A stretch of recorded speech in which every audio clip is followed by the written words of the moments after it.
네, 그러면 지금부터 평화운동 협력 세션을 시작하겠습니다. 먼저 시작하기에 앞서서 오늘 진행되는 모든 세션에는 동시통역 서비스가 제공이 됩니다. 자리에 비치되어 있는 통역 수신기 착용하시고 채널 3번이 한국어, 4번이 영어입니다. 채널에 맞추어서 사용해 주시기 바랍니다.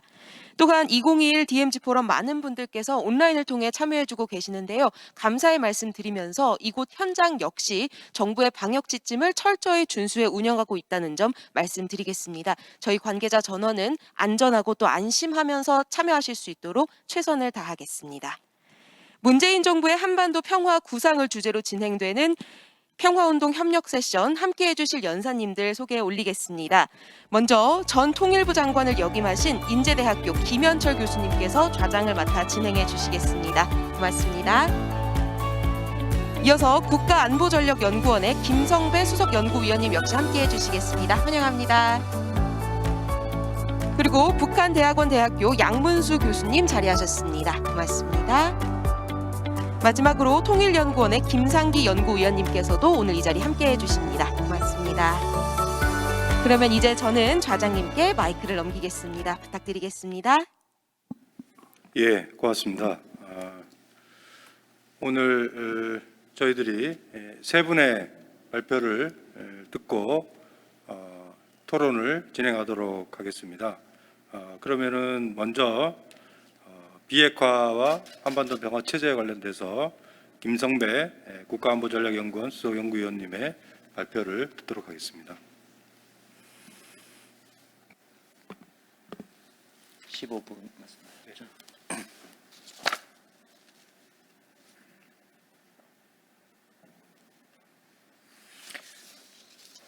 네, 안녕하세요. 국가안보전략연구원의 김성배입니다.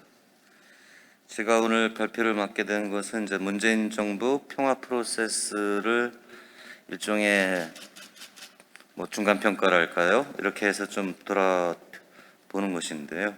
아직 임기가 아까 개회식에도 그런 말씀이 많이 나왔는데 1년 좀 덜 남았는데 짧다면 짧지만 길다면 길 수가 있는 것은 어떤 일이든지 일어날 수 있는 시기이긴 하죠. 하지만 지금쯤 한번 중간 점검을 해볼 필요는 있겠다. 그래서 문재인 정부의 평화 프로세스가 남기게 될 가장 대표적인 유산을 생각해 봤습니다. 그랬더니 그 두 차례 북미 정상회담과 싱가포르 합의, 세 차례 남북 정상회담하고 판문점 그리고 평양 공동선언, 그리고 남북미 판문점 회동, 이게 대표적인 유산이라고 할 수가 있죠. 이게 과거에는 상상할 수 없었던 일이 일어났습니다. 굉장한 역사적 이벤트들이었죠. 이런 일들이 가능하다는 것만으로도 이제 평가를 받을 수 있는 부분이 있죠. 그러니까 70년간 적대 관계했던 북미 정상이 만남도 가능하고, 심지어 남북미 정상이 만나는 건 저희가 머릿속에서만 그려봤지만 실제로 가능하리라고는 잘 상상을 못했는데, 이런 것도 충분히 가능하다. 앞으로도 이런 경험은 좋은 유산이 될 것이다, 이렇게 볼 수 있는데, 다만 그 평가의 기준을 비핵화의 실질적 진전이라는 쪽에 맞추면은 좀 아쉬움이 있다. 왜냐하면 북한이 북한식 표현으로는 선의로 핵실험이 하고 ICBM 시험 발사가 중단되고 풍계리 핵실험장도 폭파되고 그랬지만, 정작 그 비핵화의 가장 중요한 첫 단계이자 핵심적 조치로 평가되는 영변 핵시설 동결 폐기에는 진입하지도 못했지요. 남북 관계에도 사실상 구체적인 진전은 없었습니다. 그래서 화려했던 이벤트에 비해서 실질적 진전 부분에서는 좀 아쉬움이 있다. 더욱이 이제 비핵화 협상이 이렇게 교착되다 보니까 남북 관계에도 연동돼서 다 이제 경색돼 버린 건데요. 이것은 일단 비핵화 협상이 뭔가 진전될 것이 눈앞에 보였기 때문에 그 결과를 토대로 좀 속도를 내자, 이런 생각이 있었던 것 같아요. 그런데 이게 하노이 결렬 이후에 꽉 막혀버리니까 이제 아무것도 못한 이런 상황이 된 것이죠. 그래서 그 문재인 정부 평화 프로세스를 약간 방법론적으로 평가를 해보면 두 개인 것 같아요. 하나는 탑다운 방식이었고, 또 하나는 남북미라는 플랫폼이었던 것 같습니다. 소위 그 한반도의 봄이 굉장히 역동적으로 전개되었죠. 그래서 이것은 엄청난 설계자가 고도로 그 정교하게 설계한 것처럼 보이지만 실제로는 상당히 우연적인 요소도 많이 작용을 했습니다. 이 한반도의 봄의 시작은 어쩌면은 김정은 위원장이라고 할 수 있을지 모릅니다. 왜냐하면 김정은 위원장이 그 집권 이후에 거의 그 핵능력 고도화에 올인을 했었는데요. 2018년 그 파격적인 대남 접근을 통해서 이 정세의 변화를 물꼬를 튼 것도 김정은 위원장이었죠. 한반도의 봄은 사실 2018년에 시작된 게 아니라 2017년 11월 29일인가요? 27일인가요? 29일이죠. 화성 15형 ICBM 발사부터 시작됐다고 할 수 있습니다. 왜냐하면 그때 ICBM 화성 15형 발사를 한 다음에 바로 핵무력 완성을 선언을 하고 그 다음부터는 이제 협상에 나설 마음을 이미 먹고 있었던 상황이죠. 이런 상황들을 우리 그 정보 당국이나 정부 쪽에서 예리하게 보았고 아마 북한이 변화할 것이다라는 것을 예측을 해서 또 그 잘 맞췄죠. 그래서 이런 기회를 놓치지 않고 잘 포착한 건 우리 이제 당국자들이 이제 굉장히 잘한 부분이었죠. 그 이후에 그 정상회담으로 이르기까지의 과정들이 굉장히 역동적으로 그 전개가 됐죠. 그런데 여기에는 이제 트럼프 대통령이라는 그 독특한 캐릭터를 가진 인물이 작용한 변수도 상당히 있었고요. 또 김정은 위원장의 또 그 독특한 그 캐릭터도 또 작용이 됐죠. 1차 정상회담은 이제 그 자체로도 충분히 의미 있는 것인데 문제는 이제 이게 2차 정상회담으로 가서 이제 결렬이 되는 과정이었는데요. 이 소위 하노이 노딜을 돌이켜 보면은 사실상 결렬이 예고되어 있었다고 해도 과언이 아닌 상황이었습니다. 2차는 1차 때처럼 그냥 선언적 합의만 할 수는 없는 상황이고 뭔가 구체적인 합의가 필요했는데요. 회담 날짜를 받아놓고 계속 고위급 실무 접촉을 이어갔지만 사실상 아무런 진전이 없는 상태에서 정상회담을 하게 됩니다. 2차 정상회담 직전에 판문점 하노이에서 이렇게 연쇄적으로 그 실무 협상을 했지만 미국은 소위 영변 플러스 알파에 집착해서 빅딜 요구했고 북한은 여기에 대해서 아무 답도 없이 그냥 김정은 위원장이 큰 선물을 가지고 올 거다라는 말만 반복을 했죠.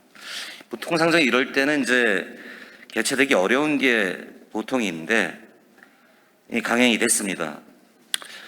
돌이켜보면 북미 양 정상이 만났는데 설마 아무 결과 없이 결렬되게 하겠는가 하는 좀 아니란 정세 인식이 있지 않았나 하는 생각이 듭니다. 트럼프 대통령은 평소에도 뭐 나는 그 잘 협상이 안 되면 워크아웃 할 수 있다, 걸어나갈 수 있다, 한번 보여주겠다라고 얘기를 했지만 실제로 그럴 줄은 몰랐죠. 그러나 트럼프 대통령은 자신의 그 국내 정치적으로 정적에게 비난받는 합의보다는 차라리 멋있게 결렬하는 모습을 선택을 했습니다. 처음부터 어쩌면 그런 생각인지였는지도 모르겠습니다. 김정은 위원장을 놓고 보면은 김정은 위원장이 결렬의 리스크를 질 수 있다고는 더욱더 저희는 상상하기 어려웠죠. 저희가 남북관계의 오랜 경험을 통해서 북한의 최고 지도자가 나서면 항상 통큰 결단이 있었고 그에 따라 어떤 급진전이 이루어졌던 게 통상적인 패턴이었기 때문에 이것이 이렇게 결렬로 치달을 거라고는 전혀 상상을 못했던 것 같아요. 김정은 위원장은 막상 협상장에 와서 영변 핵시설 폐기 카드만 있었고 이것이 먹히지 않을 경우에 대비한 플랜 B가 전혀 없었습니다. 폴백 라인이 전혀 없었던 상황이죠. 이 상황을 우리 정부에서도 생각할 때 참 납득하기 어려운 상황이었는데요. 결과적으로만 놓고 보면은 무리하게 강행하는 것보다는 조금 더 성숙해서 했던 것이 더 낫지 않았을까. 일단 두 정상이 만나면 뭔가 그 결과가 나오게 될 거라는 막연한 그 안일한 정세의 인식, 그런 부분들이 참 오히려 문제가 아니었겠는가 하는 생각이 듭니다. 답단은 계속 이어졌습니다. 그 친서를 카운트를 해보면 대충 32번은 굉장히 많은 친서교환이 이거 오고 간 거 다 합친 겁니다. 그 많은 친서교환의 내용은 대부분 무슨 안보 인사나 신뢰 유지라는 것이었지 어떤 알맹이 있는 내용은 없었다는 사실입니다. 그 와중에서 워낙 이 정상들 간의 다이내믹에 현장 협상장의 다이내믹에 의존하다 보니까 우리 역할이란 부분에 있어서 상당히 좀 공백이 있습니다. 뭐 단적인 예를 들자면은 북미가 그 하노이 때 영변 핵시설 폐기를 둘러싼 협상을 할 때 북한이 그 소위 스냅백 조항 나중에 합의를 이행하지 않았을 경우 제재를 다시 되돌려도 좋다는 것까지 수용할 수 있다는 뜻을 미측에 밝혔다는 것인데요. 미국은 이거 우리한테 얘기를 해주지 않았죠. 그것도 나중에 최선희가 돌아가서 기자회견을 통해서 밝혀서 겨우 알게 되는 상황들인 거죠.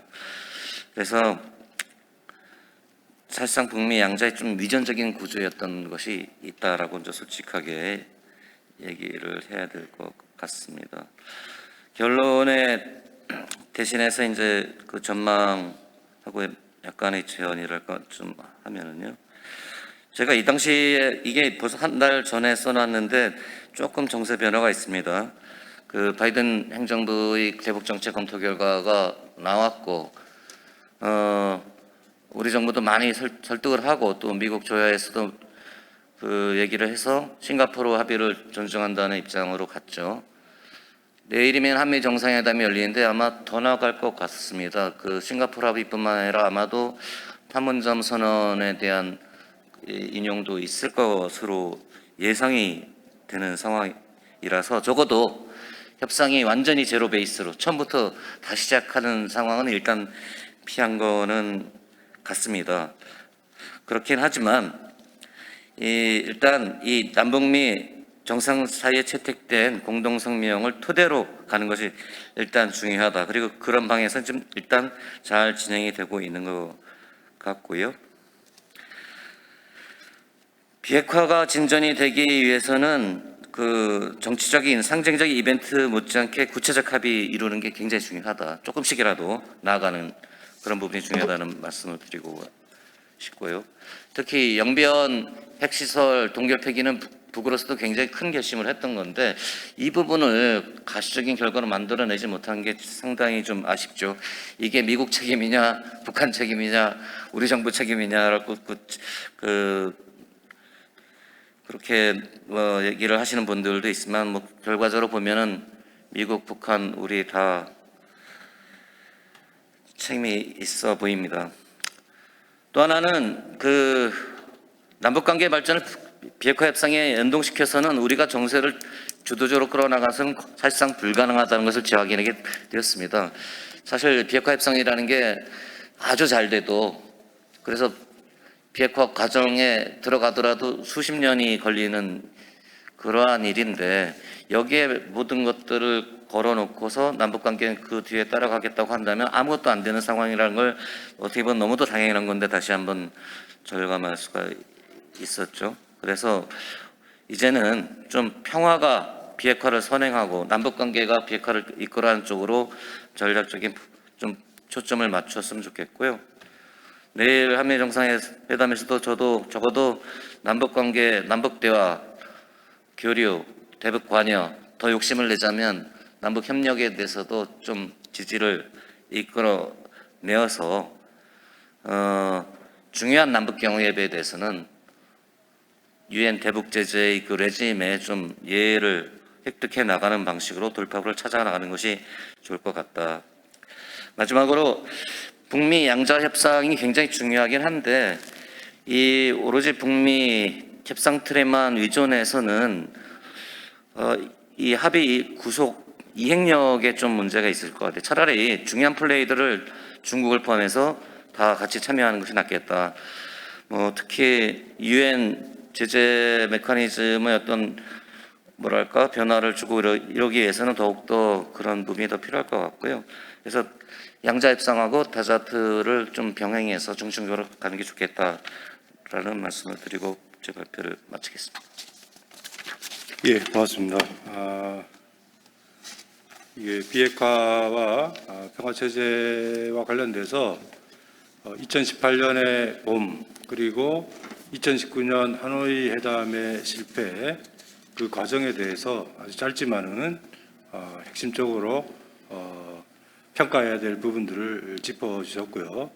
또 한미 정상회담을 앞두고 이런 지금까지의 흐름의 바탕을 뒀을 때 앞으로의 협상의 재개에서 유념해야 될 중요한 몇 가지 부분들을 또 지적을 해주셨습니다. 추가적으로 좀 토론해야 될 부분들은 다 발표를 마치고 그렇게 하겠고요.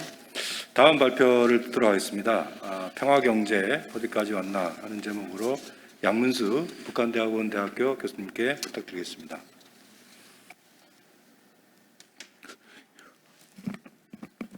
예, 감사합니다. 제가 발표드릴 주제는 평화경제 어디까지 왔나입니다. 크게 봐서 한 4가지 파트 정도로 말씀드리겠습니다. 일단 간단한 문제 제기를 해드리고요. 두 번째, 평화경제를 한 2가지로 나눠봤습니다. 하나는 주로 전문가 집단을 중심으로 합니다만 어쨌든 큰 틀로 봐서 우리 사회 전반의 담론 차원에서 이루어졌던 평화경제 혹은 평화경제론이라고도 할 수 있죠. 두 번째는 현실의 정책을 펴나가는 구상, 그런 차원에서의 평화경제론, 어떻게 보면 남북 경협, 남북한 경제 교류 협력이라고도 볼 수 있습니다만은 그런 것들이고, 마지막으로 이제 평화경제론을 이제 간단히 평가를 하고 그러면 앞으로 어떻게 할 것인지 과제를 정리해보는 순서로 하겠습니다. 첫 번째 문제 제기 부분들입니다. 아시는 바와 마찬가지로 이제 2019년 3월 1일, 지금으로부터 이제 대략 한 2년하고도 2달 정도 전이죠. 3.1절 100주년 기념사에 문재인 대통령이 이제 신한반도 체제와 평화경제를 언급을 함으로써 이제 평화경제 논의가 이제 수면 위로 떠오르게 됩니다. 다만 그 당시를 좀 되돌아본다 그러면 그 당시에는 신한반도 체제와 평화경제 같이 거론이 됐습니다만 좀 더 신한반도 체제가 보다 더 포괄적이고 좀 층위가 높은 그런 그 개념 범주로서 좀 언급이 되는 인상들이었고, 평화경제는 조금 더 글쎄 하위에 있다 하기는 그렇습니다만 좀 부수적인 개념으로 됐습니다만 사실 현실적으로 놓고 볼 때 몇 달 안 가서 신한반도 체제라는 데 대한 공식적인 언급은 대체로 사라지게 됩니다. 대체로 봐서 아마 2019년 여름 정도로 됩니다. 물론 이제 정부 차원의 그런 공식적인 언급은 사라졌습니다만 학자들 세계에서는 조금 언급은 됩니다. 그럼에도 불구하고 신한반도 체제의 논의는 일단은 조금 잠시 좀 접어두자라는 것이었고, 신한반도 체제 대신에 이제 평화경제라는 그런 담론이 사실상 대체를 하게 되면서 그 이후로 이제 그 공식 성사학에서의 언급들은 주로 이제 평화경제가 많이 이루어지게 됩니다. 달리 본다 그러면 이제 대북 정책의 핵심 담론으로 된 것 같이 보입니다만 이것 또한 사실은 그렇게 명확하다고 좀 느낀 것은 아닙니다. 자, 어쨌든 그로부터 이제 2년이 지났고 그러면서 이제 아까 우리 김성배 박사님께서도 전반적인 구상들에 대해서 문정부의 이제 구상에 대해서 중간 평가라는 의의를 부여하셨습니다만 평화경제론도 마찬가지로 어쨌든 대체 재개된 지 한 2년 정도가 넘은 시점에서 한번 평가를 해보자. 그동안에 어떤 식으로 논의가 전개되어 왔고 또 실천적으로 어떠한 과정을 겪었는지 그런 이야기들입니다. 그리고 아까도 말씀드렸듯이 이제 담론 차원과 정책 구상 차원들을 좀 구별을 해보겠습니다. 담론 차원의 평화경제입니다. 평화경제로는 사실 이미 과거 노무현 정부 시절부터 이제 등장한 바가 있습니다. 정부에서도 그렇고 특히 전문가들 집단 내에서도 이제 그러니까 논의가 된 바가 크죠.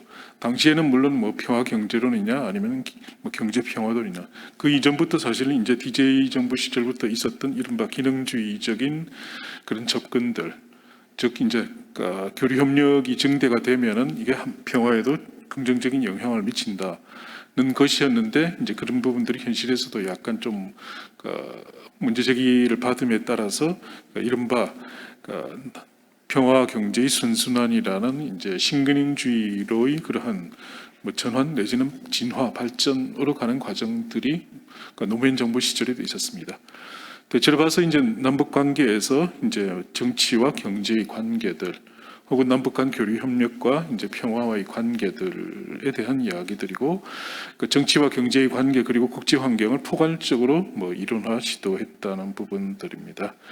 그리고 이제 뭐 노무현 정부에도 이제 태동에서부터 뭐 상당한 정도 뭐 진화를 이루었고 동시에 이제 인식에도 좀 진전이 있었는데 그러니까 초창기에는 어쨌든 교류 협력의 확대하면은 이게 평화 정책에 도움을 줄 수 있다라는 부분들인데 그것뿐만 아니라 좀 더 넓혀서 평화 정책과 경제 협력의 보완적인 관계를 강조하는 입장으로 이제 진화를 했다라고 볼 수 있습니다. 그러다가 이제 대략 그로부터 한 10년 정도 지나서 2019년에 다시 등장했습니다.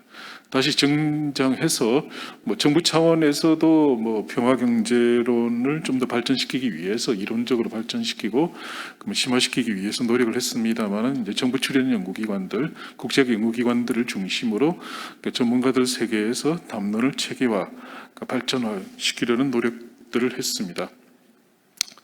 다만 그 논의들이 상대적으로 뭐 어느 정도 활발했냐라는 부분들은 사실은 좀 고민해볼 영역들이 있고, 자 어쨌든 내용적으로 놓고 볼 때, 자 무엇을 이제 그 출발점으로 잡을 것인가라고 할 때 이제 어떤 전문가 그룹 쪽에서는 자 국민을 위한 평화, 즉 손에 잡히는 평화로서 평화를 구체하는 부분들을 이야기를 했고, 또 다른 전문가는 뭐 초기 조건으로서의 제도화. 초기 조건과 제도화 같은 게 중요하다. 뭐 예를 들면 이런 것들이죠. 초기의 조건이라는 것들이 초기에 어느 정도 평화가 있느냐.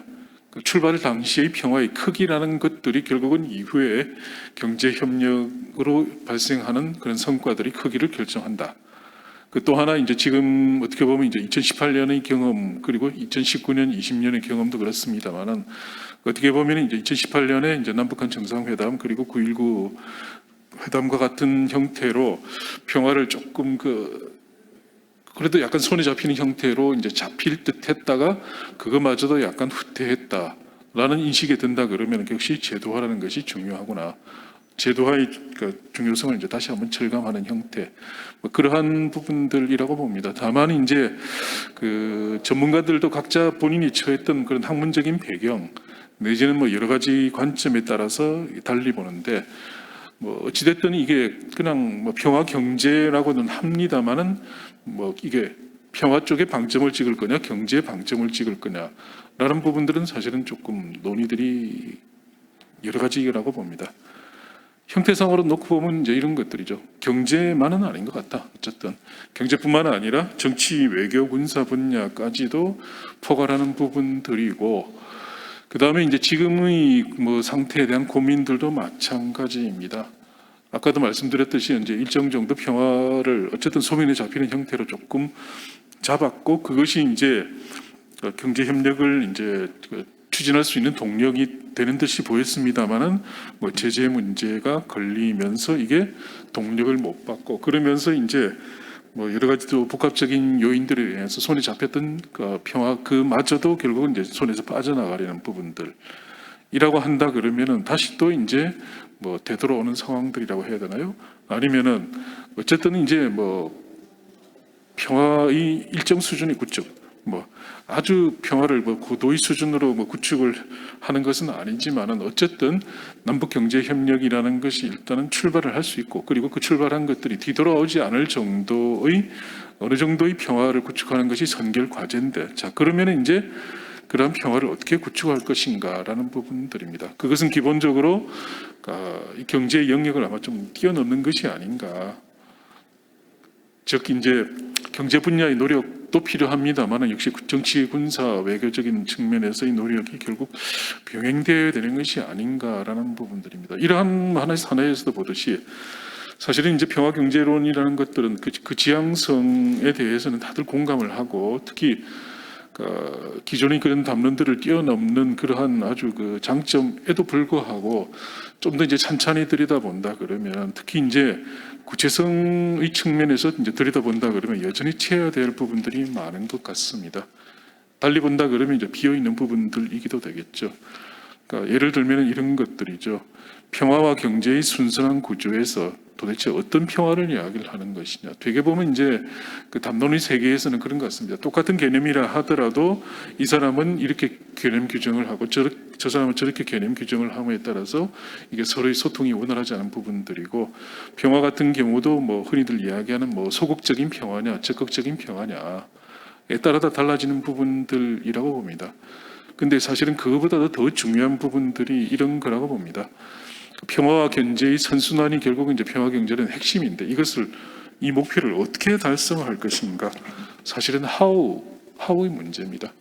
그러니까 어떻게 보면 지금의 평화 경제는 이제 how의 측면에서는 많이 비어 있다라는 부분들이죠. 지향점 내지는 목표라는 부분에서는 이제 선명합니다만은 그 목표로 가기 위해서 어떤 길을 가야 되는가? 그리고 이제 우리들 앞에 놓여 있는 제약 조건들은 뭐고 거기에 대해서 어떻게 대처를 해야 되는가라는 부분들에 대해서는 여전히 이제 채워 나가야 되는 것들이 많은 그런 상황들이라고 보고 있습니다.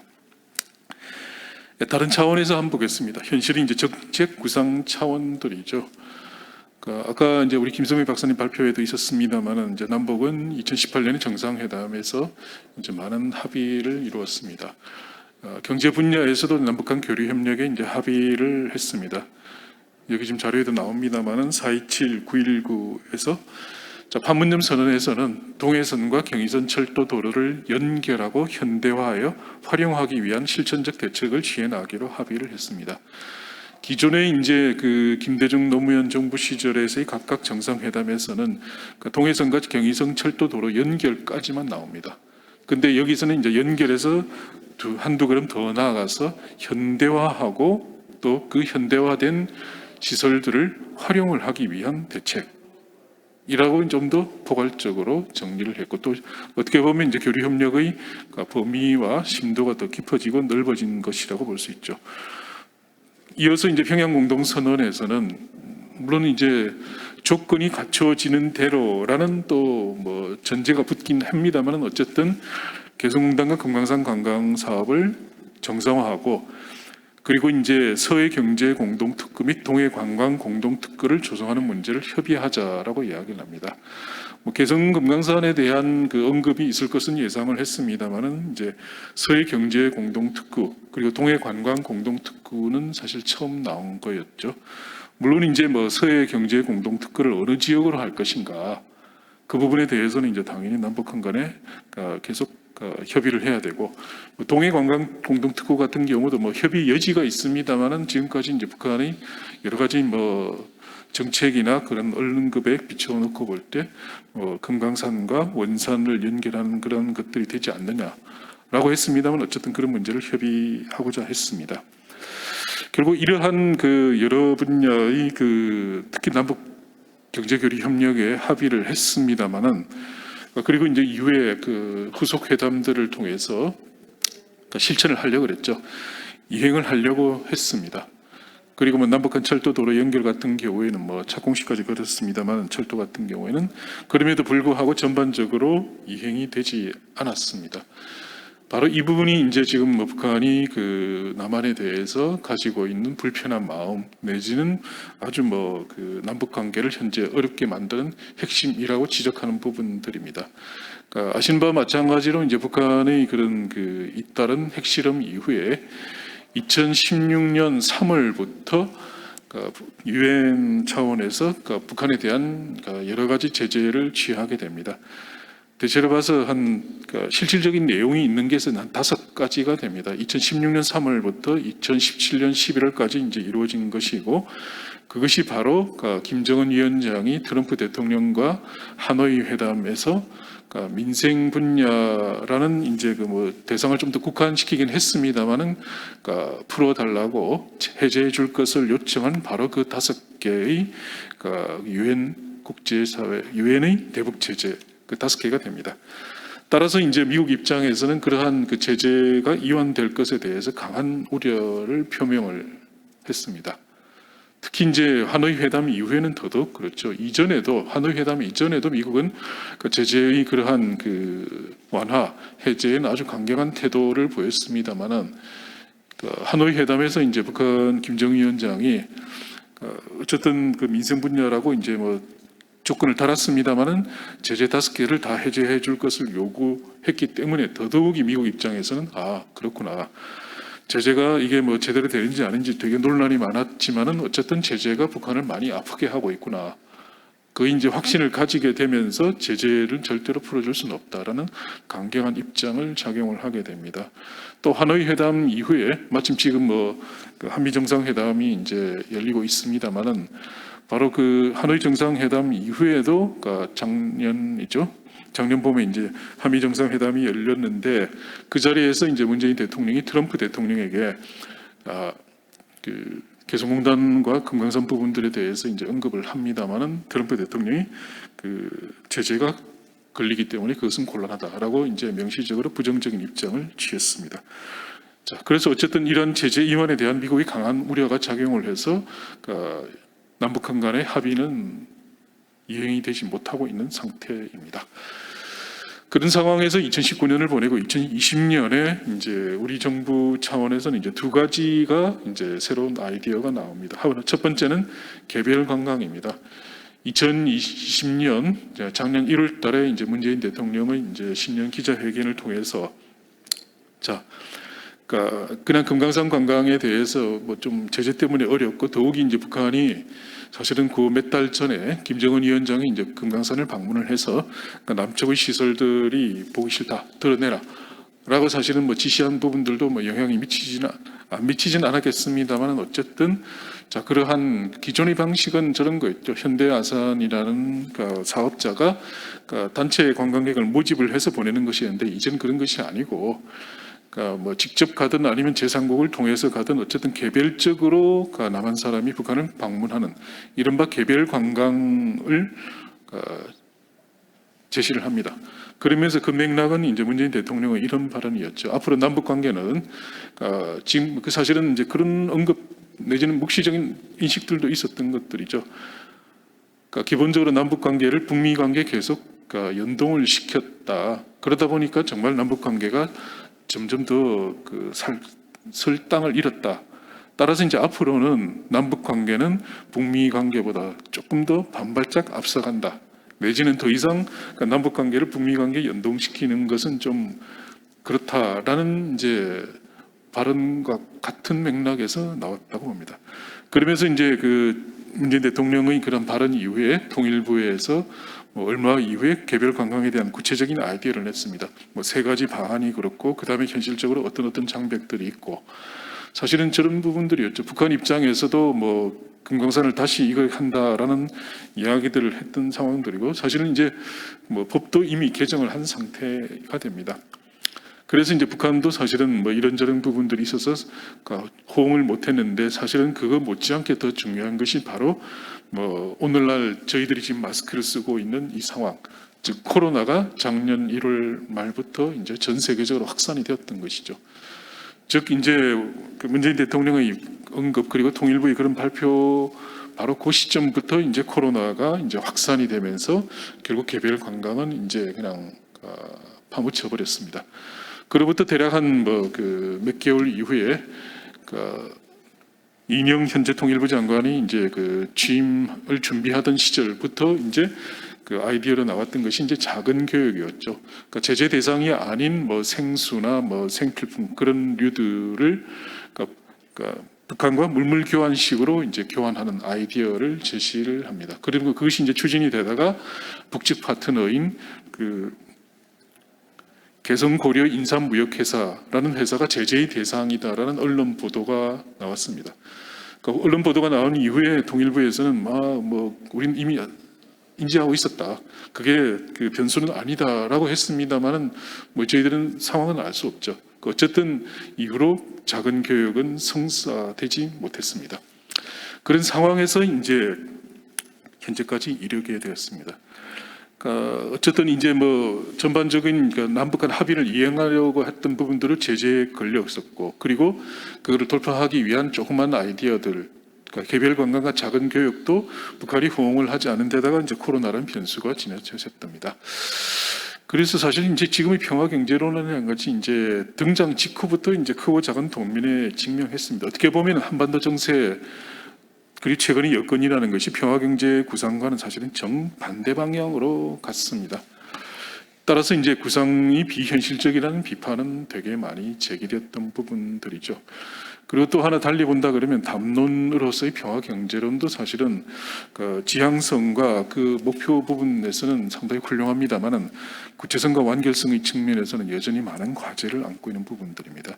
그래서 이제 평화 경제의 실현 자체는 사실은 한 발짝도 나아지 못하고 있는 상태가 됩니다.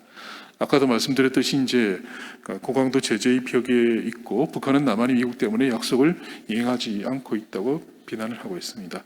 사실 이런 북한의 태도는 과도한 측면은 있습니다. 그럼에도 불구하고 과연 근거가 없는 걸까라는 부분들은 저희들에게 또 다른 고민과 생각을 하게 됩니다. 한국 정부가 이제 아까도 말씀드렸듯이 이제 개별 관광이라든지 그런 작은 교역을 한 것이 2020년인데, 만에 하나 그것이 2020년이 아니고 2019년이었으면 어떻게 됐을까? 사실은 하노이 회담 결렬되고 나서 2월 달에 결렬되고 나서 10개월이 동안에 사실은 남북 관계, 북미 관계 연동에 대해서 좀 더 적극적으로 임했으면 어떨까? 또 일각에서는 한국 정부가 이제 타이밍을 놓친 것이 아니냐라는 그런 목소리도 나오고 있습니다. 전반적으로 이제 평화 경제 구상이라는 것은 어쨌든 이제 3.1절 100주년에도 나왔듯이 향후 100년을 바라보는 그랜드 디자인으로 제시된 것이기 때문에 중단기적인 현안보다는 훨씬 고급이 그런 장기적인 비전입니다. 구체성 현실적인 측면에서 더 많은 고민들과 논의들을 통해서 보완할 필요는 당연하다고 보겠습니다. 이상입니다. 감사합니다. 고맙습니다. 평화 경제를 담론 차원에서 또 평가를 해주시고, 이게 중요한 거는 결국 이제 현실 속에서 이제 평화 경제라는 것이 구상대로 실천되지 못한 또 측면들이 여러 가지가 있습니다. 그런 부분들에 대해서도 자세하게 분석을 해주셨습니다. 자, 마지막으로 북한의 국가전략 노선 전환과 8차 당대 그리고 한반도 평화체제, 김상기 박사님께 부탁드리겠습니다. 안녕하세요. 통일연구원의 김상기입니다. 오늘 제가 발표를 할 내용은 북한의 국가전략 노선 전환과 제8차 당대회 그리고 한반도 평화체제 전망에 관한 내용입니다. 앞서 이제 말씀이 있었지만은 2019년도 2월 하노이 북미 정상회담 이후에 최근까지 남북 관계와 북미 관계가 모두 교착 국면에서 벗어나고 있지를 못합니다. 현재도 이 한반도 정세의 향후 전망이 사실 이제 불확실한 그런 상황이라고 얘기를 할 수 있는데요. 앞으로를 이제 전망을 하고 또 우리는 무엇을 해야 될까라는 것에 대해서 우리가 생각을 하는 데 있어서 중요하게 생각을 해야 되는 한 가지 변수가 북한의 전략이라고 말씀드릴 수가 있습니다. 그러니까 향후 정세에 있어서 중요한 요인이다라고 하는 거죠. 그래서 북한의 전략이라고 하는 것을 현재 북한은 기본적으로 어떤 국가발전 전략 노선을 가지고 있는가, 그리고 그것이 제8차 당대회에서는 어떻게 드러났는가, 그리고 그러한 전략 노선의 연장선에서 북한의 대남 정책과 대미 정책은 어떠한 방향성을 띠고 있는가, 그러한 것을 살펴본 뒤에 지금 현재 한반도 정세 그리고 앞으로의 전망과 과제에 대해서 말씀을 드리도록 하겠습니다. 우선 그 북한의 국가전략 노선은 경제건설 우선의 그런 전략 노선을 유지하고 있다, 이렇게 볼 수가 있습니다. 이 전략 노선은 2018년도 4월 20일 날 노동당 중앙위원회 전원회의에서 결정된 바인데요. 그 이전까지는 사실 북한은 경제건설 우선의 노선이 아니라 병진 노선을 걸어왔습니다. 2013년도 이후에 경제 핵무력 병진 노선을 추구를 해왔는데 2018년도 4월 20일 날 국가전략 노선을 전환을 한 거죠. 그리고 그 전환의 중요한 한 가지 요인으로서는 그 직전 연도 2017년도 11월에 북한이 핵무력 완성 선언을 한 것이 있었고요. 그런 배경에서 2018년도 4월 20일 날 당 전원회의에서 북한은 경제건설 총력 노선, 다시 말해서 그 이전까지의 군사 우선의 전략 노선에서 경제 우선의 전략 노선으로 노선을 전환을 하게 됩니다. 그리고 2021년도 올해죠. 올해 1월달 8차 당대회에서도 그러한 경제 우선의 전략 노선의 연장선에서 그러한 노선에서 벗어나지 않는 국가 전략의 방향을 밝히게 됩니다. 그래서 기본적으로 인민대중 제1주의 기치하에 자력갱생 전략으로 국가 발전을 추진을 하겠다라고 하는 것이고, 그것의 밑바탕에는 경제 우선의 발전 전략이라고 하는 것이 깔려 있다, 이렇게 볼 수가 있겠습니다. 물론 지난 1월 8차 당대회에서 상대적으로 이제 국방력 강화 부분이 이제 강조가 되기는 했지만 그 측면을 가지고 북한이 그렇다면은 기존에 2018년도 이후에 지속해왔던 경제발전 중심 노선에서 이탈한 것인가? 저는 그렇지는 않다라고 생각을 합니다. 다만 국방력 강화의 강조라고 하는 것이 현재 미국과의 이제 그 적대 관계가 지속되고 있는 상황에서 자체적인 억지력 강화 목적 이런 것들이 수반되는 그런 상황이고, 그리고 향후 이제 가능할 수 있는 이제 북미 협상에 대비하는 협상력 강화 의도, 이런 것들도 함께 반영이 되어 있다라고 생각을 합니다. 다시 말씀을 드리면은 현재 북한이 추구하고 있는 국가전략 노선은 경제 우선의 노선이다, 이렇게 말씀을 드릴 수가 있을 것 같습니다. 그리고 사실은 이러한 북한의 전략 노선이 대남 정책 그리고 대미 정책에도 기본적으로 영향을 미치고 상당 부분을 규정하고 있다라고 이렇게 우리가 볼 수가 있습니다. 기본적으로 이제 북한의 경제발전 우선의 전략은 기본적으로 대외관계의 개선 그리고 그것을 위한 제재의 해제를 필요로 합니다. 따라서 현재 북한이 추구하고 있는 전략 노선, 경제발전 총력 노선이라고 하는 것은 사실상 핵협상의 성공, 그리고 대미 관계와 대남 관계를 비롯한 대외 관계의 정상화, 이러한 정책 방향과 상당히 친화성이 높다, 이렇게 말씀을 드릴 수가 있습니다. 그렇지만 북한의 또 한 입장은 뭐냐면은, 그런 이제 대외 관계 정상화, 제재 완화가 해제가 필요하지만 자신들의 자주성을 훼손하면서까지 그렇게 할 수는 없다라고 하는 것이 또한 북한의 기본적인 입장입니다. 이제 그러한 입장이 대내적으로는 현재 이 자력갱생을 통한 발전의 축으로 나타나고 있고, 또한 그러한 입장이 대미 정책과 대남 정책에도 반영이 되고 있다, 이렇게 볼 수가 있겠습니다. 그래서 이제 북한의 지금 대미 정책 입장은 이제 상당히 뚜렷하다, 이렇게 좀 말씀을 드릴 수가 있습니다. 지난 1월달 8차 당대회에서 이 북한이 밝힌 바는 새로운 북미 관계 수립의 열쇠는 미국이 대북 적대 정책을 철회하느냐 그렇지 않느냐에 달려 있다. 다시 말해서 향후 북미 관계는 미국한테 달려 있다라고 하는 것이 지금 현재 북한의 입장입니다. 그러니까 이러한 입장은 사실 최근에 결정된 입장이 아니라 2019년도 10월달 스톡홀름 북미 실무 협상 이후에 아주 일관되게 지속되어 온 그런 입장입니다. 다시 말해서 북미 간의 핵협상이 재개가 되기 위해서는 미국이 대북적대 정책을 철회해야 된다라고 하는 것이 북한의 기본적인 입장이고 그것이 현재까지도 지속되고 있다 이렇게 볼 수가 있습니다.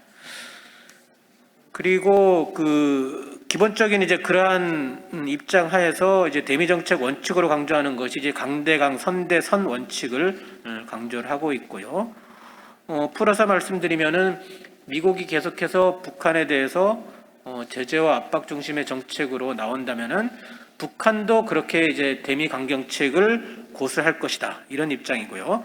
그러나 반대로 만약에 미국이 북한에 대해서 관계 개선의 의지를 가지고 전형적인 조치를 취하면서 대화와 협상에 나선다면 북한도 적극적으로 그 대화 협상에 호응할 것이다라고 하는 것이 기본적인 현재 북한의 입장입니다. 그리고 이제 북한의 이제 대남 정책에 대해서도 좀 살펴보자면요. 대남 정책에 대해서도 사실은 굉장히 분명하고 뚜렷한 입장을 밝히고 있습니다. 지난 1월 8차 당대회에서 이 남북 대화 재개의 조건으로 남북 관계 개선의 조건으로 한미연합훈련 중단을 명시적으로 요구를 했었고요. 하고 있고 그리고 이제 우리 한국의 이제 첨단무기 반입 문제를 제기를 하고 있습니다. 이런 문제들을 제기를 하면서 남북 관계 개선 여부는 남한의 태도에 달려 있다라고 하는 것이 뭐 대미 관계에 대한 입장하고 비슷하죠. 그러니까 이 북미 관계의 전망이 미국이 북한에 대해서 어떤 태도와 입장을 취하느냐에 달려 있다라고 북한은 보고 있는데 사실 우리 남한에 대해서도 비슷한 입장을 가지고 있습니다. 우리 남한이 북한에 대해서 어떤 태도와 입장을 보이느냐에 따라서 향후 남북 관계는 달라질 수 있다라고 하는 것이 북한의 현재 입장입니다. 그래서 이런 입장이 사실은 지난 3월달에 한미연합훈련 3월 8일 날 이제 있었는데요. 그 3월 8일 날 시작이 돼서 진행이 됐는데 그 직후에 북한에서 이제 김여정 부부장이 담화를 발표합니다.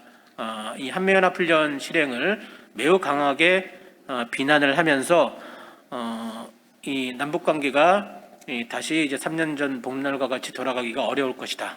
이런 얘기를 합니다. 그래서 이제 북한은 기본적으로 남한이 북한에 대해서 대화 교류 협력을 제한하면서 동시에 한미연합훈련을 실행을 하고 대규모 군비 증강에 나서는 것에 대해서 매우 이중적인 태도를 갖고 있다라고 북한은 인식을 합니다. 이제 그러한 인식에 기반해서 지금 현재 북한은 남한과 마주 앉을 그런 이유가 없다라고 주장을 하면서 이 남한의 입장 변화를 촉구를 하고 있는 이제 그런 상황입니다.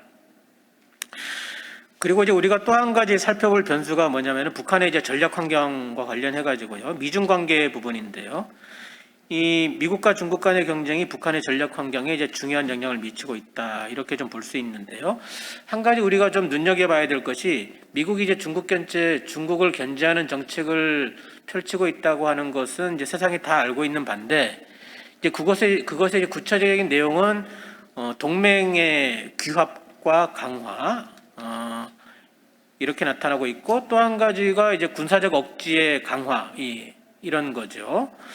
근데 이제 이런 정책들이 미국이 북한을 압박하고 북한에 대한 억지 정책을 펼치는 것과 잘 구분되지 않는다라고 하는 것입니다. 예를 들어서 한반도로 이제 미국의 전략 자산이 전개가 된다라고 한다면은 그것이 중국을 견제하기 위한 목적인지 북한을 압박하기 위한 목적인지 잘 구분이 안 된다라고 하는 거죠. 그러니까 이런 부분들이 한미연합훈련도 사실은 마찬가지입니다. 그러니까 이런 부분들이 존재를 하기 때문에 이 미중 경쟁의 심화라고 하는 것이 한편으로는 북한이 추구하는 미국의 대북적대 정책 철회에 사실은 부정적 환경으로 작용을 하는 이런 결과를 좀 초래할 수가 있습니다. 이런 부분이 하나가 있고요. 또 한 가지는 좀 다른 측면인데요. 다른 측면인데 미국과 중국 사이에서의 경쟁이 심화되고 미국이 이제 중국에 대한 견제가 커지면서 이 중국으로서는 북한과의 연대와 협력을 강화해야 되겠다라고 하는 그런 동기가 제고되는, 강화가 되는 이런 결과를 낳을 수 있다.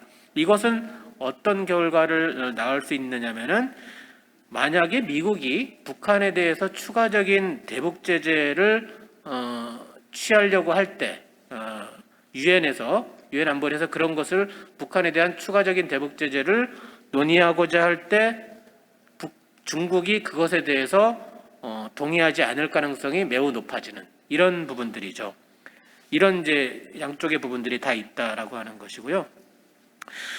그리고 이제 그 또 한 가지 부분은 이제 미중 경쟁의 심화가 이 북중 협력의 강화를 추동을 할 때 이 북한의 대남 정책과 대미 정책에도 영향을 미칠 가능성이 있다. 이런 부분들을 우리가 좀 유의를 할 필요가 있다는 것입니다. 다시 말해서 미중 경쟁과 연동이 되는 북중 협력의 강화가 이 북한 입장에서는 실리 측면에서 이 남북 관계 개선 동기라든가 내지는 북미 관계 개선 동기를 상대적으로 어느 정도 약화시킬 수 있는 가능성도 있다. 물론 다른 한편으로는 대미 협상에 있어서 북한의 협상 레버리지를 상대적으로 강화시킬 수도 있는 이런 부분들도 있고요. 상당히 몇 가지가 이제 같이 우리가 고려를 좀 할 필요가 있다. 이런 부분들입니다. 조금 정리를 하면은 이제 미중 관계와 북한의 전략 환경 변화와 관련해서 정리를 하자면은 이 북한이 아까 말씀을 드렸다시피 기본적으로 경제 우선의 그런 전략 노선을 추구하고 있고 그러한 전략 노선은 여전히 북한은 핵협상의 성공 그리고 대외관계 개선이라고 하는 이런 부분을 추구하고자 하는 그런 동기를 지속적으로 가지게끔 하는데 이 미중 경쟁의 심화라고 하는 그런 요인이 그러한 북한의 동기 내지는 북한의 전략 환경에 영향을 미칠 수가 있다. 이런 부분들입니다. 이제 그런 부분들을 우리가 잘 고려를 할 필요가 있다는 것입니다. 마지막으로 이제 현재 이제 최근의 이제 상황들 이제 이러한 상황들에서 북한의 전략 노선은 이러하고 미중 관계는 이렇게 진행이 되고 있는데 최근에 한반도 평화 프로세스와 관련해 가지고 전망은 어떠한가 몇 가지를 좀 간략하게 조금 살펴본다면은요.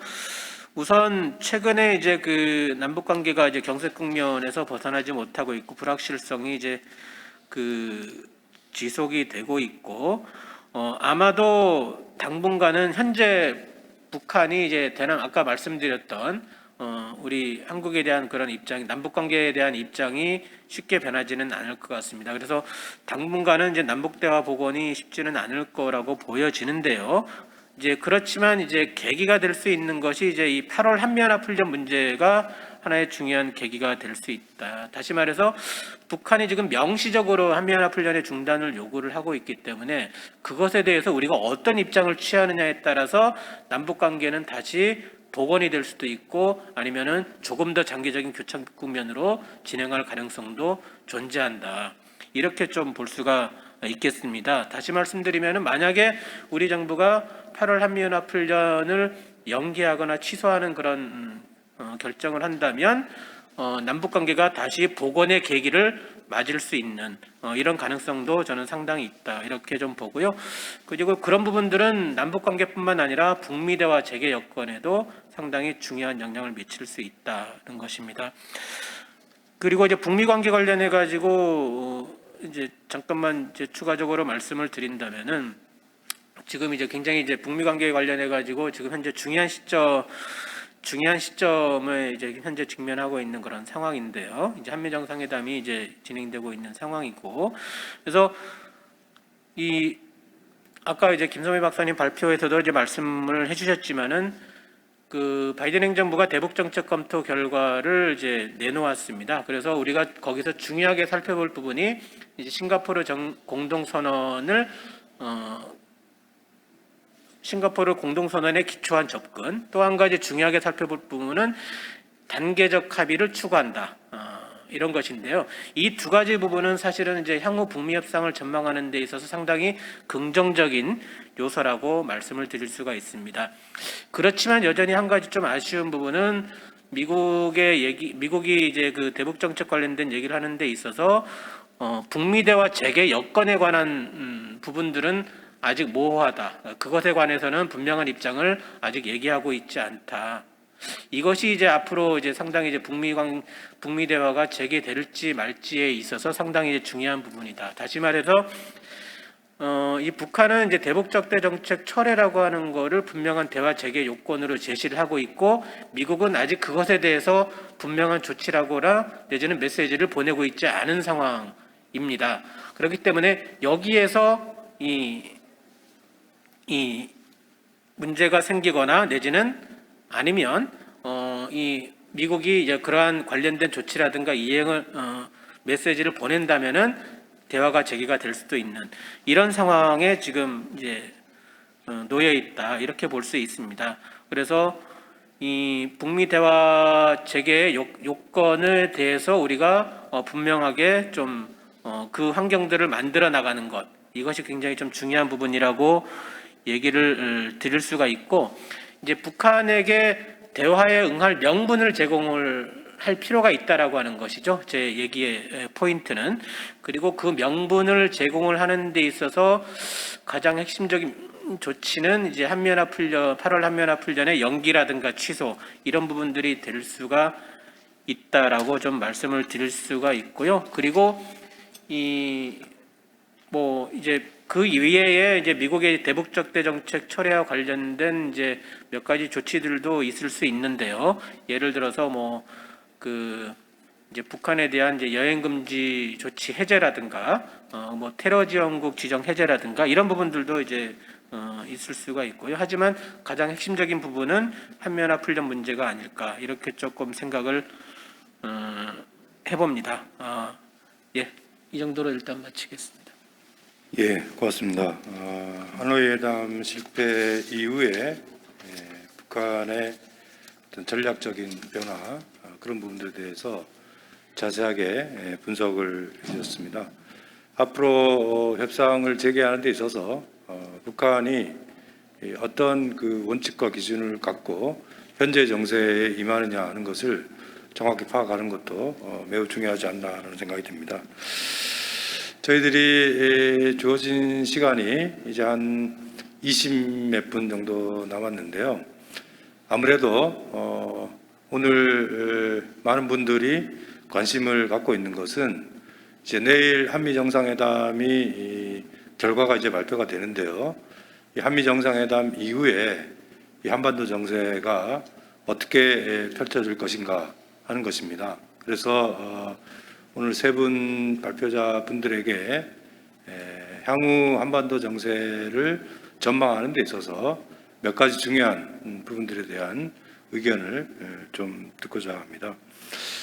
먼저 김성배 박사님께 좀 물어보고 싶은 것은 결국 우리가 남북미 삼각관계가 다시 재개되는 시점인데, 하노이 회담 실패에서 나름대로 교훈을 찾아서 실패를 반복하지 않아야 된다는 의견인데요.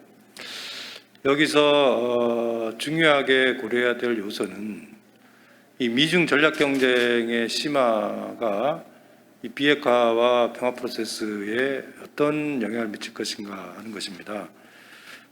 미중 전략 경쟁이라는 게 다양한 분야에서 펼쳐지고 있는 것이고, 특히 군사 분야와 관련돼서는 주한미군의 전략적 유연성 문제라든가 또 이번 한미 정상회담에서 합의할 수 있는 우리의 미사일 사거리나 탄도 중량이나 미사일 주권의 강화, 일종의 자주국방을 할 수 있는 기회이면서도 또 다른 측면에서는 군비 증강의 현실로 나타날 텐데, 이제 그런 부분들이 이 비핵화 협상과 이 한반도 평화 체제 프로세스하고 어떻게 균형을 맞출 것인가 하는 것이 굉장히 중요한 과제가 아닌가 하는 생각이 듭니다. 김상기 박사도 지적을 했지만 그 부분에 대해서 결국 북한이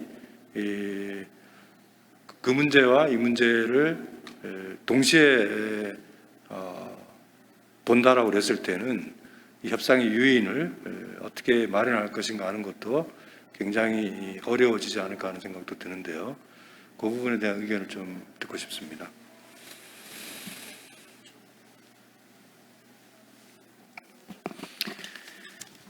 굉장히 좀 중요하면서도 어려운 문제를 이제 말씀을 해주셨어요. 더구나 이제 내일 한미 정상회담인데 한국의 최대 관심사는 대북 정책, 남북 관계고 미국의 최대 관심사는 뭐 중국이죠. 중국. 거기다가 이제 뭐 반도체, 배터리 뭐 이런 문제들이 있는 것인데 그럼 상식적으로 생각해 보면 그렇게 주고받기가 이루어질 수 있을 것 같잖아요. 그러니까 대북 정책에 대해서 좀 더 그 전향적으로 나오고 남북 관계에 대해서 지지해주고 혹은 뭐 한미 연합훈련 굳이 그 바이든 정부는 동맹을 중시하기 때문에 연합훈련 하자는 쪽이지만 뭐 정세 관리상 필요하다면 뭐 굳이 거론 안 할 수 있다. 하지만 중국 문제에 대해서는 좀 한국이 좀 나의 그 미국의 입장을 좀 들어줘야 된다 그래서 뭐 예컨대 그죠? 뭐 쿼드 문제도 있고요. 뭐 쿼드 꼭 참여가 아니더라도 뭐 하여간 그 립서비스 차원이라도 뭐 좀 기대할 수가 있고 또 경우에 따라서는 뭐 전략적 유연성이 적용 가능한 지역들이 있죠. 남중국해 또 대만 해협 등등 미국이 계속 군사력을 좀 투사하려고 하는 쪽에 대한 어떤 그런 기대가 있을 수 있단 말이에요. 근데 그렇게 해서 뭔가 주고받기가 이루어지면 당장은 이제 그 남북 관계에서 뭔가 좀 칩을 얻어서 이 남북 관계를 지지한다고 했으니까 남북 대화뿐만 아니라 아까도 말씀드렸지만 더 욕심을 내서 남북 교류 협력에까지 지지를 얻어낼 수 있다면 그걸 칩으로 어떻게 좀 해볼 수 있는 여지는 분명히 있죠. 미국 대통령이 이렇게 지지를 했으니 미국이 이제 남북 관계에 대해서 좀 너무 사사건건 그 제재라는 옐로 카드 꺼내지 말고 좀 통 크게 좀 해봐라 이럴 수 있는 여지가 그건 좋은 일인데 그 중국이 굉장히 불편할 수 있는 어떤 상황들이 발생을 하게 되면 이게 북한이 또 한테 구멍을 열어주잖아요. 그래서 뭔가 잘 안 됐을 경우 북한이 비빌 언덕이 생기고 북한 숨 쉴 구멍을 열어주게 되면은 좀 북한이 협상에 나올 수 있는 유인력들이 떨어지는 약간은 이게 상세적인 게 있단 말이에요. 트레이드오프적인 게 있단 말이에요. 그래서 이런 걸 다 고려를 해서 전략을 짜야 되는데 저는 아까도 이제 하노이 그 돌아보면서 그런 평가를 드렸지만은 결국 합의 이행 구속력을 높이고 지금 미중 전략 경쟁 시대잖아요. 미중 전략 경쟁에 한반도 정세 혹은 북핵 문제가 그 영향을 안 받으려면은 중국이 들어와 주는 게 좋을 것 같아요. 중국이 들어와서 나름 역할을 하고 육자회담 때 그렇게 했죠. 육자회담 때 그렇게 했는데 그러면은 그 사실 지난 4년간은 비핵화 문제에 대해서는 남북미 간에는 좀 뭐 했지만 한중 간에는 과거 같은 전략적인 협력도 없었잖아요. 그래서 그런 부분들이 중국이 들어오는 판을 짜는 게 길게는 맞다. 길게는 맞을 것 같다는 생각이 들고요. 그래서 미중 전략 경쟁이 미칠 수 있는 어떤 변수 요소를 최대한 줄여나가고 합의 이행 구속력도 높이고 또 중국이나 또 러시아나 이런 그 플레이들이 끼어야 실제로 제재 면제 이런 문제 완화 이런 문제들은 실제로 풀릴 수가 있거든요. 이거 그냥 한미 간의 설득만으로 다 되느냐 그렇지 않을 수가 있어요. 그래서 만약 그런 중국적인 요소들을 좀 약간 회피하고 가다 보면 그럼 그게 남북미로 가는 거거든요. 그래서 중국을 링에 올리지 않고 약간 불편한 상태에서 다시 남북미로 가려고만 한다면 우리 김은철 전 장관님께서 좀 예리하게 지적을 해주셨듯이 좀 장기적으로는 좀 문제가 생길 수 있는 여지가 있다. 그래서 같이 풀어나갔으면 좋겠다라는 생각을 합니다. 이 문제는 이게 간단한 문제가 아니기 때문에 아마 앞으로도 계속해서 좀 우리 전문가들도 깊이 있게 좀 고민을 해야 될 문제가 아닌가 하는 생각이 듭니다. 이어서 김상기 박사님도 여기 관련돼 있는 주제이기 때문에 마찬가지로 결국 이제 한미 정상회담 이후에 한미 간에 이 비핵화 협상에 대한 원칙을 또 정립을 하고 이제 협상을 재개해야 될 텐데 그 재개의 관건은 북한이 이 협상장에 들어올 수 있을 만큼의 이 환경과 조건 그리고 내용들을 어떻게 구체화할 것인가 하는 거 아니겠습니까? 그런 차원에서 우리 김성배 박사님 말씀하고 좀 이어서 보완해 주시면 좋을 것 같습니다. 예, 방금 이제 김현철 장관님 말씀하신 부분과 관련해서 그리고 이제 조금 전에 이제 김성배 박사님께서 이제 잘 말씀을 해주셨는데요. 저도 이제 기본적으로 이제 그렇게 이제 비슷하게 이제 생각을 합니다. 기본적으로 이 북핵 문제와 미국과 중국 사이에서의 경쟁은 서로 얽혀 들어갈수록 문제는 해결이 되기 어렵다라고 저는 좀 생각을 합니다. 다시 말하자면은 우리가 정책을 추진해 나가는 데 있어서 미국과 협의를 할 필요가 당연히 있는데요. 한반도 문제 이제 북한 이제 대북 정책 관련해 가지고 핵 문제라고 하는 것이 있기 때문에 미국과 협의를 하는 데 있어서 대북 정책 북핵 문제를 어떻게 해결할 것인가라고 하는 것을 논의를 하는 데 있어서 여기에 대중국 정책 관련된 부분을 같이 연계시켜 들어갈 때 우리는 좋은 결과를 얻기가 상당히 저는 어려워질 수 있다라고 이렇게 생각을 합니다. 그리고 그것이 일종의 약간 이제 주고받기의 대상이 될 수 있는가라고 하는 생각도 저는 하고요. 저는 이제 기본적으로 미국은 왜 북핵 문제를 해결하려고 하는가라고 하는 것에 대해서 한번 생각을 해봐야 된다라고 생각을 합니다. 우리가 북핵 문제 해결을 해달라고 요구하기 때문에 미국이 나서고 있는 것인가? 저는 그렇지는 않을 거라고 생각을 합니다. 기본적으로 미국 스스로가 북한의 핵 개발을 문제로 인식을 하고 있고, 그리고 또한 최근에 북한의 핵미사일 능력이 강화되면서 실질적인 위협으로 인식을 하고 있기도 하고요. 그리고 이 글로벌한 측면에서 확산의 위협, 확산의 문제, 그리고 그 비확산 체제를 이제 유지를 해 나가야 된다라고 하는 미국의 어떤 전략적인 목적, 이런 것들이 이제 종합이 돼 가지고 사실은 미국이 북핵 문제를 해결하려고 하는 것이다라고 저는 생각을 하고, 그런 측면에서 저는 이제 한미가 이제 공통의 목표가 있다라고 봅니다. 다만 근데 여기에 이 미중 경쟁이라고 하는 것을 연계시켜서 뭔가 이 답을 찾으려고 하는 거는 저는 그렇게 해서는 쉽게 저는 답이 잘 찾아지지가 않을 거라고 생각을 하고요.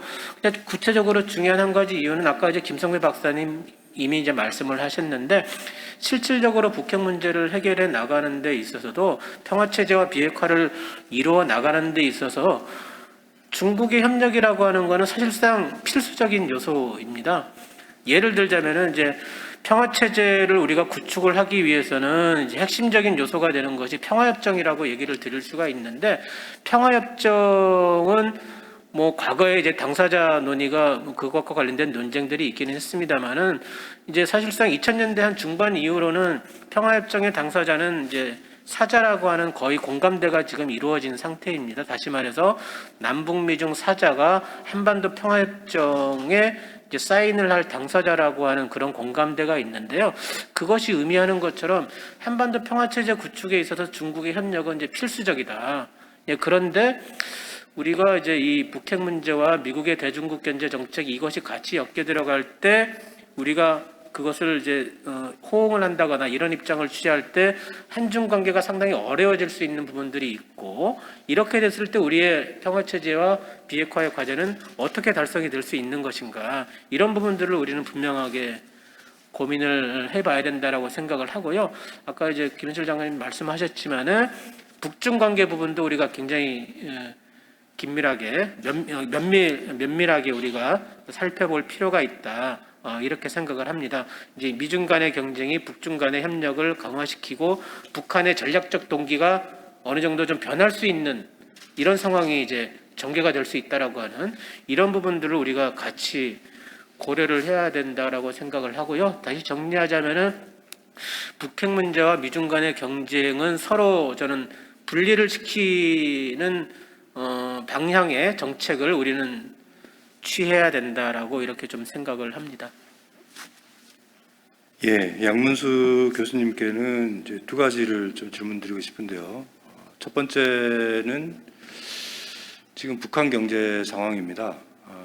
제재의 효과도 크다라는 평가들도 적지 않고, 또 코로나 상황을 겪으면서 대무역, 중국이 대부분이지만은 대폭 줄어들었고, 그렇기 때문에 이 협상에 나와야 되는 경제적 수요가 있다라는 의견들이 있습니다.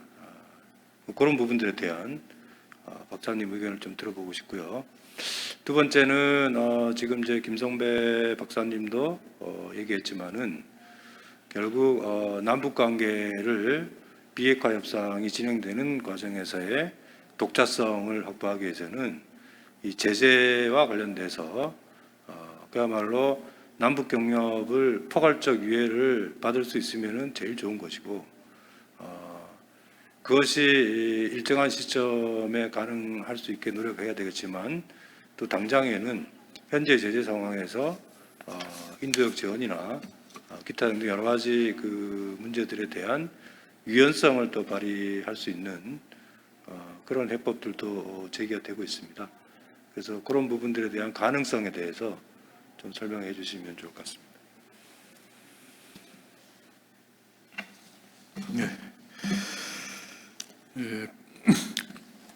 현재 북한 경제 상황은 사실은 되게 안 좋습니다.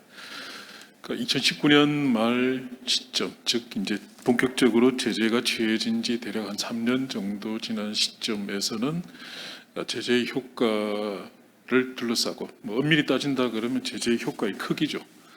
물론 이제 제재의 효과가 전혀 없다라고 주장하는 분들도 계십니다만, 그건 좀 과도한 부분들이고, 그러니까 제재의 효과가 어쨌든 전반적으로 크느냐 아니면은 좀 생각했던 만큼 작지 않느냐, 그러한 그 전문가들 사이에 좀 의견이 좀 충돌 내지는 좀 의견 차가 있었습니다만은, 현 시점에서 2021년 5월 시점에서 북한 경제의 상황들, 특히 이제 제재에다가 코로나까지 겹치고 작년 같은 게 수해도 겹친 삼중고입니다만은, 그런 상황의 어려움에 대해서는 전문가들 사이에서 견해의 차가 없지는 않습니다만은 상대적으로 적다고 말씀을 드릴 수 있습니다. 여러 가지 이제 이유들이 있습니다만은, 단적으로 말씀드리면 어쨌든 제재로 인해서 북한이 조금 타격을 받았지만은 그것을 약간 일부 상쇄할 수 있을 만한 다른 힘들이 있었는데, 코로나 같은 경우에는 이제 사실은 북한의 그런 행동이라는 것이 국경 차단이라는 것이 거의 극단적인 국경 봉쇄, 그리고 세계사적으로도 예를 찾아보기 힘들 정도의 극단적인 봉쇄였고, 특히 이제 작년 10월부터 올 2월 달까지는 5개월 동안은 아예 그냥 무역이 제로라고 볼 수 있을 정도였고, 전반적인 북한의 정책이라는 것이 경제를 희생하더라도 방역을 최우선시하겠다. 그리고 방역의 최대의 수단은 결국 해외와의 그리고 국내에서의 물자와 사람의 이동을 극도로 제한하는 것이 최우선이다라고 생각했던 것 같습니다. 그러다 보니까 이제 굉장히 많은 타격을 입었는데, 이제 이 부분이 이제 이후에 어떻게 될 것이냐. 물론 그건 또 코로나 상황에 따라 달라집니다. 즉 코로나 사실 이제 입중 무역을 이제 재개한다 할 것 같은 조짐들은 사실은 이미 4월 달부터 나왔습니다만은 아직까지 좀 뭐 본격적으로 재개했다는 그 보도는 들리지 않을 것처럼 이제 뭐 그런 변수들이 있는 것 같습니다. 그러니까 북한과 중국 사이에서 원칙적으로는 합의를 했는데 기술적인 문제가 남은 건지 아니면은 코로나 상황이 악화된 건지는 모르겠습니다만 어쨌든 무역은 아직 재개를 되고 있지 못합니다. 물론 이제 3월 달에는 극단적인 봉쇄 상황은 약간 벗어나서 이제 한 달에 무역액이 한 1,000만 달러 수준으로 좀 올라오긴 했는데 뭐 과거에 비하면 뭐 전혀 그거 한 상황들이죠. 비료 정도가 이제 잠깐 들어왔던 부분들입니다. 따라서 코로나가 언제까지 지속되는지에 따라 다르겠습니다만 지금까지만 놓고 보더라도 어쨌든 북한은 경제적으로 많은 타격을 받았고 뭐 한국은행 주주정치 결과를 두고도 뭐 논란들이 있습니다만 어쨌든 2018, 19년 연속 뭐 마이너스 3.5, 마이너스 4.1이었고 2019년에는 뭐 0.4% 플러스 성장이었습니다만 작년 같은 경우에 못해도 마이너스 5, 6, 7, 뭐 어떤 분은 마이너스 10까지 보시고 올해 같은 경우도 5월 달까지도 이런 상황이라 그러면은 뭐 약간 제로 성장에서 이제 플러스 마이너스 정도 되는 그런 상태라고 한다 그러면은 북한의 그런 그러니까 속내로서는 사실은 어쨌든 제재를 좀 풀므로써 그거 할 좀 여지들은 있습니다. 물론 이제 뭐 국경 봉쇄가 셀프 봉쇄이기 때문에 일종의 스스로 뭐 그 봉쇄 상태를 약간 좀 완화를 시킨다 그러면 기본적으로 소비재는 들어옵니다. 다만 제재가 살아 있는 한 기본적으로 뭐 외화 수입도 줄어들었고 그리고 중간재와 자본재가 못 들어오기 때문에 그러니까 경제가 되게 좀 좋아지는 데는 한계가 있는 상황들이고 점점 북한 내부적으로도 그러니까 어쨌든 뭐 협상에 대한 경제적인 유인들은 분명히 발생할 겁니다. 제재 해제의 필요성들을 많이 느낄 거예요. 그렇다고 해서 북한의 그 기본적인 그 행동 양식이라는 것이 경제적인 유인이 정치적인 행동으로 연결되기까지는 꽤 고리들이 좀 길었다는 부분들 그런 것들이 좀 고려가 되어야 될 것 같습니다. 또 마침 그 중국이 특히 뭐 3월달에 북한의 보도에 따르면은 시진핑 위원장과 김정은 위원장, 시진핑 주석과 이제 김정은이 그러니까 친서를 주고 받으면서 시진핑 주석이 어쨌든 두 나라 국민들을 행복하게 해주겠다라고 이제 언급을 한 데서도 나타나듯이. 북한이 이제 국경 봉쇄만 부분적으로 해제를 하더라도 중국으로부터의 뭐 지원 내지는 협력은 무역 같은 건 어느 정도는 있을 수 있는데 다만 어느 정도 규모인지에 대해서는 워낙 여러 가지 변수가 있어서 지금은 예단하기 힘든 상황들입니다. 제재 문제는 사실은 되게 좀 어려운 부분들이었던 것 같습니다. 특히 뭐 장관님께서 그쪽 부분들을 해결하기 위해서 많이 뛰어보셨으니까 더 그러실 거로 보입니다만 어쨌든 현재 상황에서는 특히 뭐 아시는 바와 마찬가지로 미국의 유엔 제재도 유엔 제재입니다만 미국의 독자적인 대북 제재가 세컨더리 보이콧이라는 딱 강력한 무기를 가지고 있기 때문에 그 부분들이 이제 물론 뭐 유엔의 그런 포괄적인 뭐 면제 내지는 유예를 받아내는 것이 불가능하지는 않습니다만 가능성이 높지는 않고요. 다만 코로나 국면에서 뭐 인도적 지원하고 보건 부분들에 대해서는 사실은 뭐 그런 여지는 있습니다만 아직까지 북한이 남북 관계에 대해서 가지고 있는 그러한 불편한 마음들 때문에 아직은 호응을 하지 않고 있는 상황들이라고 보겠습니다. 객관적인 요건은 뭐 그렇게 썩 좋지는 않습니다만 그렇다고 해서 저희가 그냥 뭐 100% 그냥 그런 것을 수용하는 것은 조금 또 다른 일이 아닌가. 어쨌든 뭐 할 수 있는 일들은 하는 것이 필요하고 그리고 시간이 지나면 지날수록 북한은 어쨌든 당분간은 경제는 좋아지기는 어렵다라고 저는 생각을 하고 있습니다. 예, 고맙습니다. 세 분 발표자분들에게 다시 한번 감사의 말씀을 전합니다. 제가 뭐 오늘 토론을 요약을 해보면은 한 3가지 정도로 요약할 수 있을 것 같습니다.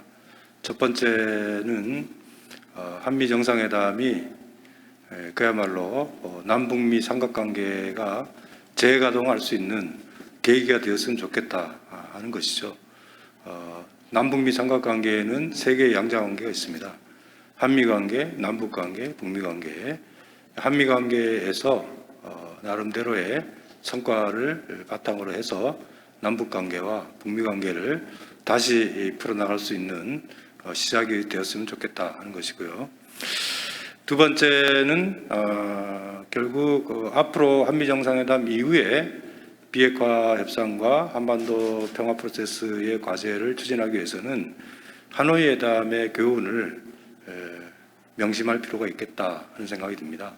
오늘 토론 과정에서도 많은 분들이 지적해 주셨지만은 이 남북 관계의 독자적 공간을 어떻게 확보하고 유지하고 발전시켜 나갈 것인가 하는 것이 중요한 과제고, 동시에 미중 전략 경쟁에서 비핵화 협상을 어떻게 분리해 낼 것인가, 다시 얘기해서 중국의 참여를 통해서 한반도에서 미중 전략 경쟁의 부정적 영향을 차단해 나가는 것이 굉장히 중요한 과제다 하는 것이고요. 마지막으로는 그런 생각이 들었습니다. 비핵화 협상이라는 것은 북핵 문제는 30년 된 문제입니다. 굉장히 오래된 문제고 복잡해졌고 풀기가 그만큼 어려워졌는데, 하루아침에 풀기는 어렵겠죠. 그렇지만 어렵고 힘들고 복잡하다 하더라도 북핵 문제를 평화적으로 또 풀어나가는 것이 우리에게 주어진 과제라는 생각이 듭니다. 정부도 이 장기적인 협상에서 마치 릴레이 경주에서 한 구간을 맡았다라는 마음가짐이 중요하다고 생각합니다. 최선을 다해주는 게 좋을 것 같고요. 동시에 많은 분들의 지혜가 모아져야 되지 않겠나 하는 생각이 듭니다.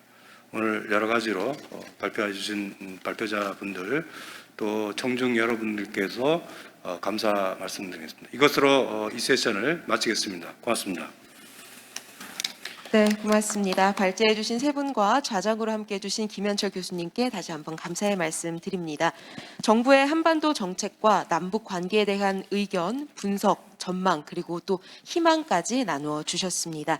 이상으로 문재인 정부의 한반도 평화 구상을 주제로 한 평화운동 협력 세션을 마무리하겠습니다. 함께해 주신 여러분 고맙습니다. 고맙습니다.